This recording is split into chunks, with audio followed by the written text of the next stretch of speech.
আমি যখনই ভাবি কোনো একটা ভিডিও বানাবো বা সারাদিন ভ্লগ করব, হয়েই ওঠে না এই ছোটো বাচ্চাকে নিয়ে। দেখতেই পারলেন ছেলে ঘুম থেকে উঠে খেলা করছিল। তারপরে কতগুলো কাঁথা ছিল ওইগুলো ভাঁজ করে নিলাম। আর আগের মতো সময়ে হয়ে ওঠে না যে নিজেকে একটু সময় দেবো বা কিছু করব, হয়েই ওঠে না। তারপরে ছেলে থাকছিল না বলে ওকে নিয়ে একটু বাইরে ঘোরাঘুরি করছিলাম। তারপরে বাইরের পরিবেশটা দেখুন কত সুন্দর, রোদ্দুর উঠেছে আজকে, গতকাল তো বৃষ্টি ছিল। তারপরে আমার মা দেখছিল যে আমার ছেলে কি করছিল। ওখানে ওই যে দেখতে পাচ্ছেন ওটা আমার দাদার মেয়ে আর বৌদি মেয়েকে টিউশন দিয়ে আসছিল। তারপরে এই যে এই বিড়ালটা আমার হাজব্যান্ডের খুব পছন্দের একটি বিড়াল, আমি ডাকছিলাম আমার কাছে আসছিল।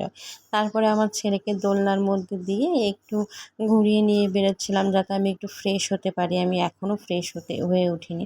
তারপরে ফ্রেশ হয়ে এসে এই যে খুব খিদে পেয়েছিল তো 4টে বিস্কুট খেয়ে নিলাম। তারপরে স্নান ধান করে এটা দুপুরবেলা, আমি মাঝখানে কোনো ভিডিওই করতে পারিনি। ওকে দোলনার মধ্যে দিয়ে আজকে শনিবার তাই খাবার খাচ্ছিলাম, ডাল আর ভাজাভুজি।